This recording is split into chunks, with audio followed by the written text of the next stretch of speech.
The air inside the Texas state capitol was thick with tension. Cameras flashed, journalists murmured, and the American flag stood tall behind Governor Greg Abbott as he stepped to the podium. His voice carried the polished authority of a man used to command. "We defend freedom," he declared, "from the southern border to every corner of this nation.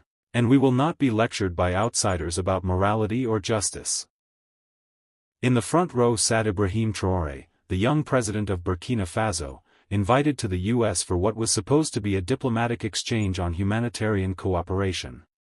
But this wasn't diplomacy anymore, it was a standoff. Abbott's eyes shifted toward him, the tone sharpening. "Some nations preach independence while their people starve.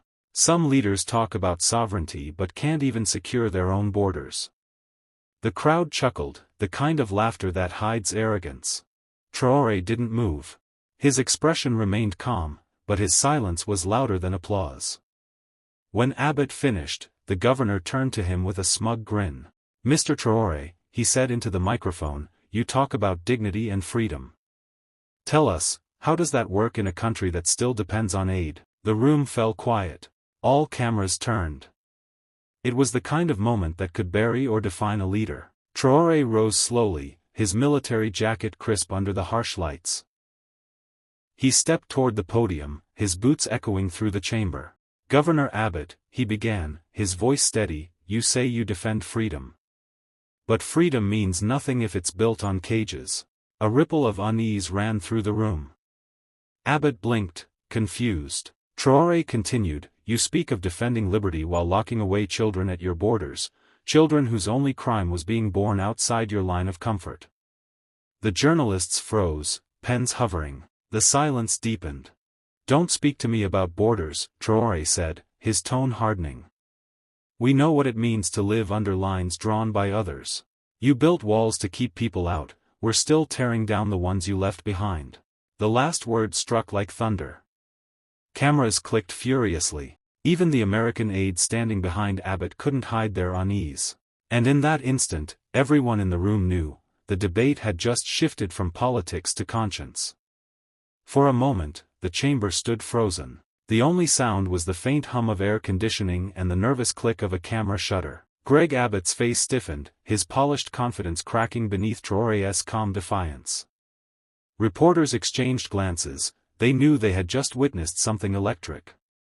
Traoré didn't shout, didn't grandstand, he simply spoke truth with the steadiness of a soldier who had seen empires fall. Abbott forced a laugh. "You're preaching to the wrong crowd, Mr. Traoré. America doesn't cage children.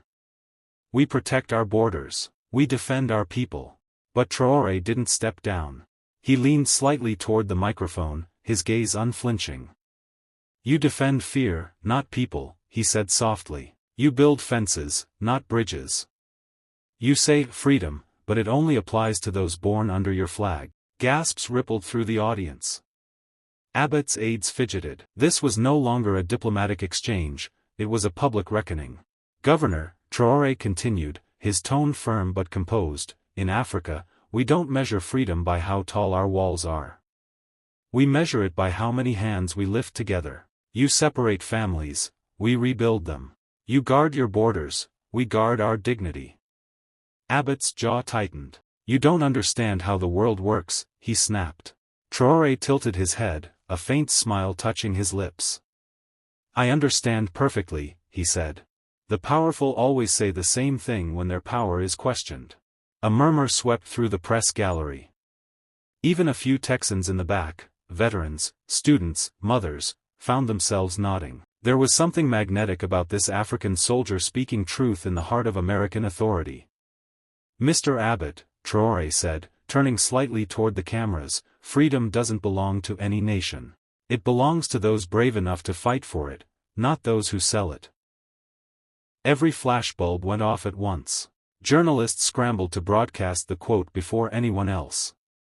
Abbott's team signaled to cut the conference short, but it was too late. Traoré had already shifted the narrative. The hashtag by caging children was spreading across social media within minutes, and the phrase, "freedom built on cages," became a trending headline worldwide. In one afternoon, the young African leader had done what few ever dared, he had held a mirror to America, and made it flinch. The next morning, America woke up to a storm. Every major news outlet replayed the clip, Traoré's calm defiance, his piercing gaze, his words echoing through the marble halls of the Texas Capitol, "Freedom means nothing if it's built on cages." The footage spread like wildfire. CNN called it a diplomatic earthquake. Fox News labeled it a foreign insult on American soil. Social media turned it into a global conversation. On TikTok, millions of young Americans remixed the clip, overlaying it with protest chants and African drums. In Austin, Governor Abbott held an emergency meeting with his advisors. He slammed a newspaper onto the table. The headline screamed, "Traoré destroys Abbott in live confrontation." Abbott's political strategist tried to calm him. "Governor, we can spin this. Say it was taken out of context. Frame it as a misunderstanding about border protection." But Abbott wasn't listening. "He embarrassed me in my own state," he snapped. "He called us hypocrites in front of the world. I want a full report on him, who funds him, who advises him, who sent him here." Across the ocean, in Ouagadougou, Traoré watched the same coverage from his modest office. His communications minister entered, holding a phone buzzing with alerts. "Mr. President, your speech is everywhere. They're calling it the Texas reversal. Even students in New York are marching with your quotes." Traoré didn't smile. He just looked out the window toward the morning sun over the Capitol. "When truth shakes power," he said quietly, "power calls it chaos." His aide hesitated. "Sir, aren't you afraid? The Americans won't forget this." Traoré turned, eyes steady. "Good," he said. "Then they'll finally remember who we are." Back in Washington, the White House communications team scrambled. Questions flooded the press room. Does the president agree with Governor Abbott's stance on border children? Will the administration respond to Traoré's remarks? The story had outgrown politics. It had become moral theater, Africa's voice echoing across America's contradictions. Late that night, as the Texas Capitol lights dimmed, Abbott looked at the replay once more. Traoré's face appeared on screen, calm, resolute, fearless. And for the first time, the governor felt what his opponent had accused him of defending: fear. 3 days later, the White House tried to contain the wildfire. Officials released statements about shared democratic values and mutual respect between nations. But the internet wasn't buying it. Every attempt to bury the story only amplified it. Clips of Traoré speaking at the Texas Capitol played on giant screens in Nairobi, Johannesburg, and Paris. Protesters held banners reading, "Freedom is not built on cages," and "Traoré spoke. The world heard." For many Africans abroad, this wasn't just another diplomatic moment. It was vindication. A leader from their continent had stood face to face with Western arrogance and didn't flinch. Meanwhile, Abbott doubled down. During a televised interview, he said, "This so-called African leader doesn't understand our laws. Maybe he should focus on fixing his own country before lecturing America." The interviewer hesitated. "Governor, with respect, his message has resonated globally. Even American citizens are agreeing with him." Abbott's smile faltered for just a second. "Then maybe those citizens forgot what freedom costs," he said sharply. Across the ocean, Traoré's aides replayed that line for him. "He's not backing down, Mr. President," one said nervously. Traoré leaned back in his chair. "He's right about one thing," he replied. "Freedom does have a cost. But it shouldn't be paid by children." That night, he delivered a short televised speech to his own people. But it was really for the world. "Freedom without compassion is tyranny disguised," he said. "They talk of defending borders while crossing every moral one. If justice is selective, then it is not justice at all." The video was translated into 27 languages in 24 hours. International human rights organizations quoted him. Even some U.S. senators tweeted his words with the hashtag freedom without cages. And while pundits argued, a deeper shift was taking place. American citizens began to question the image they'd been sold, of liberty spotless and pure. Traoré's voice had pierced the illusion. In the span of a week, a young African soldier had turned from an obscure figure into the face of a global awakening. But in Washington, a very different conversation was unfolding. A senior advisor to the president looked across the table and said, "This Traoré, he's not just another activist. He's becoming a symbol, and symbols can't be sanctioned." The phone rang in Traoré's office just after dawn. His security aide answered, then turned to him. "Mr. President, it's the White House. They request a direct conversation." Traoré nodded slowly, setting aside the intelligence brief he'd been reviewing. The line connected, and a calm but cautious American voice came through. "President Traoré, this is Ambassador Williams from Washington. I'm calling on behalf of the administration." "I'm listening," Traoré said evenly. "We respect your passion," the ambassador began, choosing every word carefully, "but your statements in Texas have complicated matters. Governor Abbott feels misrepresented. We'd like to de-escalate the rhetoric." Traoré smiled faintly. "Rhetoric?" he repeated. "If speaking the truth about children in cages is rhetoric, then perhaps your freedom is more fragile than you admit." The line went silent for a moment. Then the ambassador sighed. "Mr. President, please understand, these issues are complex." "Not for the child sleeping on a concrete floor," Traoré replied sharply. "Not for the mother separated from her baby by a wall built with your money." The ambassador's tone tightened. "With all due respect, your comments risk straining our relationship." Traoré's answer was calm, deliberate. "If a relationship depends on silence, then it's not a partnership, it's obedience. And Africa no longer obeys." The ambassador said nothing. Then the call ended. Within an hour, U.S. media reported the tense exchange between the two nations. The State Department released a statement calling Traoré's words unconstructive. But the backlash was immediate. Online, the phrase, "Africa no longer obeys," spread like wildfire. It was printed on T-shirts, shouted in protests, and painted on murals from Lagos to Los Angeles. Meanwhile, Governor Abbott's administration scrambled to regain control of the narrative. He went on Fox News again, trying to dismiss Traoré's impact. "He's just a soldier trying to look like a saint," Abbott scoffed. But even his interviewer, a hardened conservative anchor, pushed back. "Governor, whether you agree with him or not, he's touched a nerve. Americans are listening." Abbott's expression darkened. "Then maybe Americans forgot who's in charge." The clip went viral, but not the way he hoped. Because by now, the world was asking one question Abbott could not answer. If America defends freedom, why is it afraid of the truth? By the end of the week, the debate had reached Washington's highest halls. Congressional hearings, television panels, late-night talk shows, everyone had something to say about Traoré. Some called him arrogant, others called him brave. But no one could deny it, he had shaken America's conscience. At the Capitol, a group of progressive senators demanded an investigation into the treatment of migrant children at the southern border. "If an African president can remind us of our own values," one senator declared, "then maybe we've forgotten what this flag stands for." Across the aisle, conservatives seethed. "We don't need lectures from a soldier who doesn't understand democracy," barked one congressman. "America doesn't answer to Africa." But online, it was clear, the world had already chosen sides. Clips of Traoré's speech flooded social media again. His calm expression, his cutting words, and the unshakable conviction in his tone made him look less like a politician and more like a mirror, reflecting the West's hypocrisy back at itself.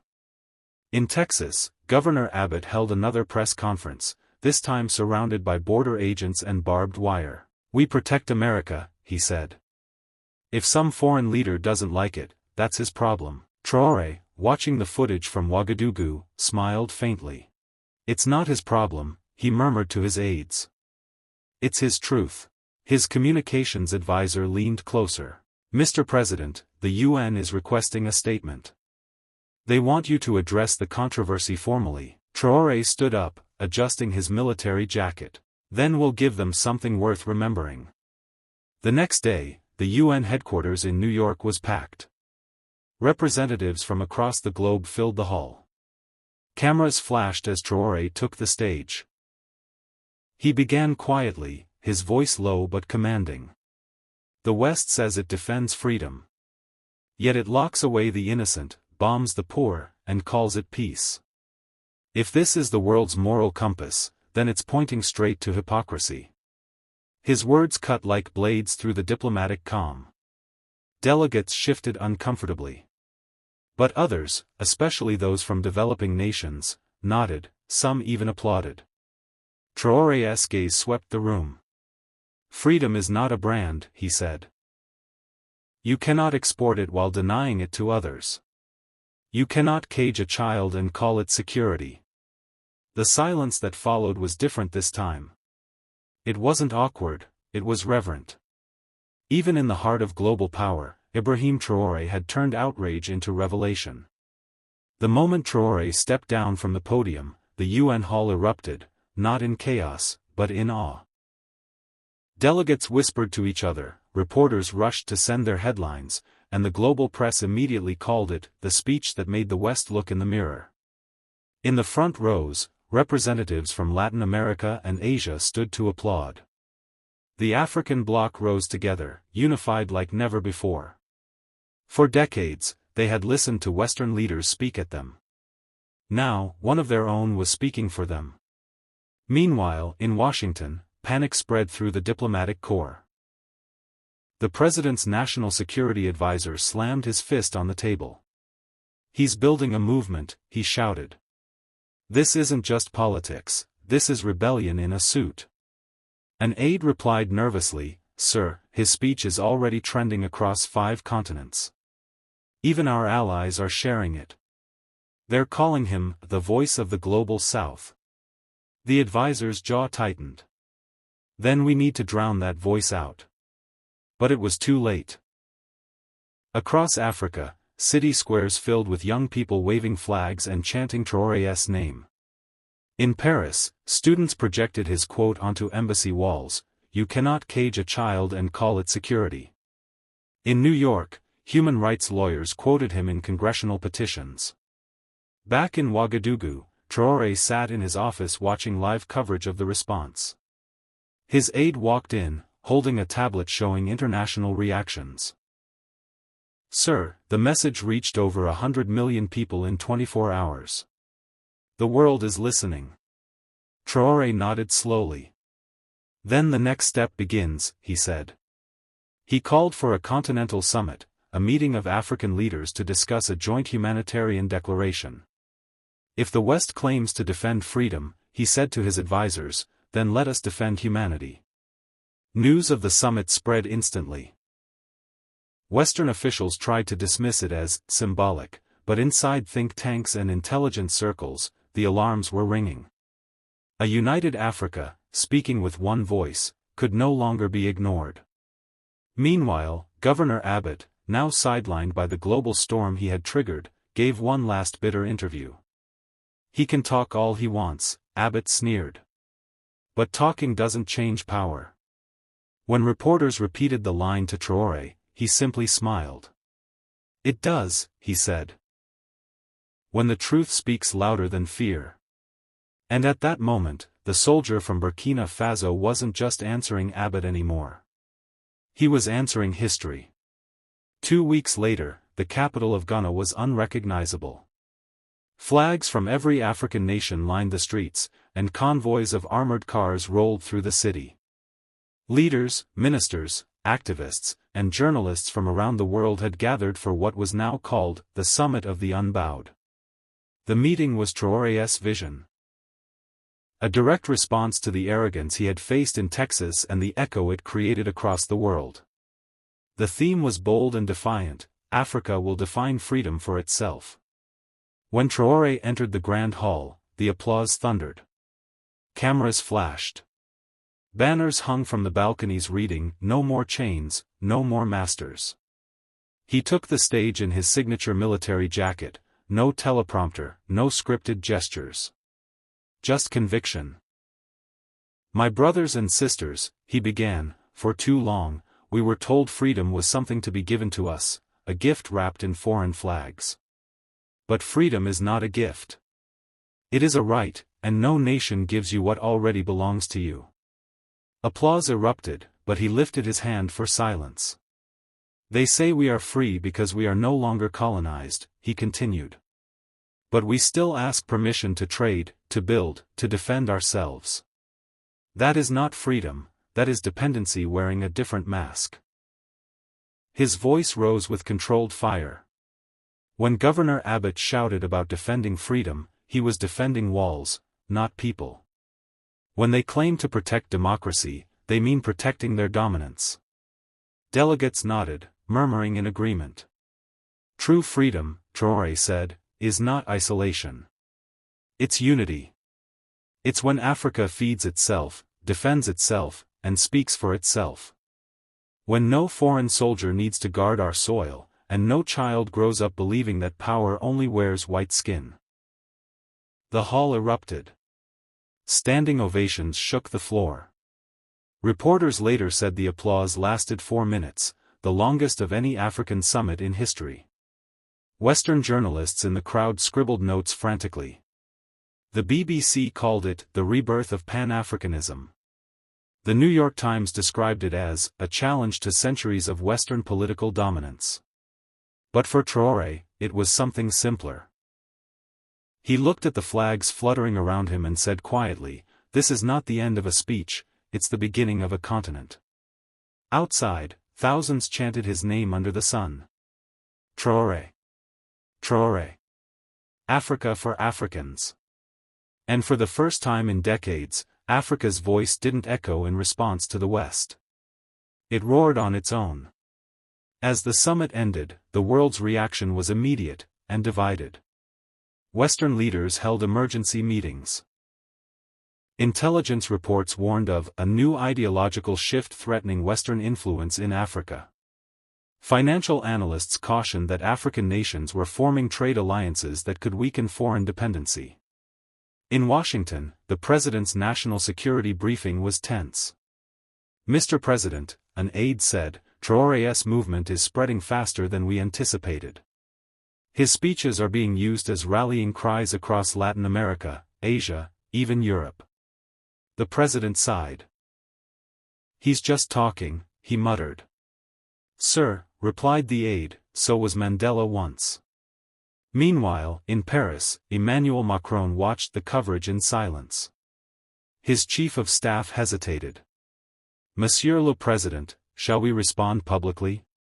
Macron shook his head. "No. Every word we speak makes him stronger. But we can't ignore him forever. He's uniting Africa under an idea, and ideas are dangerous." Back in Ouagadougou, Traoré sat in his office, reviewing reports from the summit. His foreign minister entered.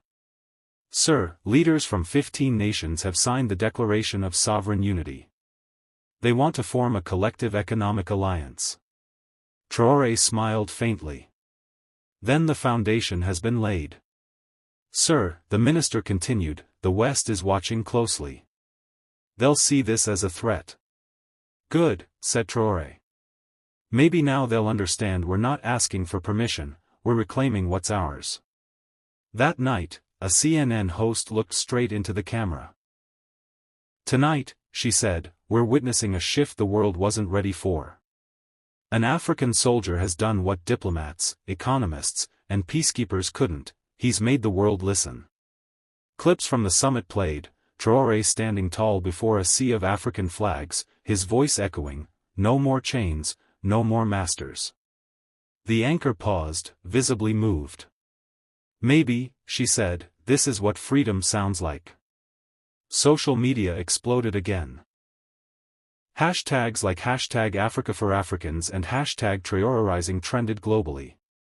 Young Africans began sharing videos of local factories, farms, and schools with captions like, "Building our own future." For the first time, the narrative wasn't about aid or dependence, it was about pride. And somewhere in Texas, Greg Abbott watched the viral clips, shaking his head. He turned one conversation into a revolution, he muttered. How the hell did he do that? But the answer was simple. He didn't shout louder. He just told the truth, and the world finally heard it. Months passed, Yet the echo of that confrontation, from Texas to the UN, from Ghana to Paris, refused to fade. Ibrahim Traoré had not just challenged a governor, a system, or a continent's inferiority complex. He had changed the rhythm of the global conversation. One quiet evening in Ouagadougou, he stood on the balcony of the presidential palace. The warm wind carried the sounds of distant music. Drums, voices, laughter. Below, the city glowed with new life. Markets bustled. Factories worked through the night. Schools overflowed with children who no longer spoke of escaping to Europe, but of rebuilding Africa. Marie, his longtime aide, joined him. "Sir," she said softly, "the world is still reacting. The West accuses you of creating division. Yet more nations are joining the alliance." Traoré looked up at the night sky, where the stars burned bright. The same stars once used by colonizers to navigate African lands. "They call it division," he said, "because they were never ready for our unity." Marie smiled faintly. "Governor Abbott has gone silent. They say he refuses to speak your name now." Traoré chuckled quietly. "He doesn't have to," he said. "He already made me famous." He turned serious again. Abbott's words were never the problem. The problem was that the world kept believing in the lie. That power belongs only to those who shout loudest. But now they're starting to see, sometimes silence, when filled with truth, is louder than all their noise. At that moment, the palace radio crackled to life, an international broadcast. The voice of an American journalist filled the air. Months after his confrontation with Governor Abbott, President Ibrahim Traoré remains one of the most talked-about leaders in the world. His challenge to the Western definition of freedom has sparked a movement, one built not on violence, but on dignity. Marie glanced at him. "They're calling you the soldier who humbled America." Traoré's gaze stayed fixed on the horizon. "No," he said. "I didn't humble America. I reminded it that freedom doesn't belong to one nation, it belongs to everyone brave enough to defend it." He paused, his voice quiet but firm. "And we defended ours." Below them, the streets of Ouagadougou erupted in celebration, young people waving flags, chanting his name. From that night on, history would remember not the governor who shouted about freedom, but the soldier who defined it. And somewhere, far beyond Texas, the world finally began to understand what Traoré had meant all along. Freedom that cages one soul isn't freedom at all.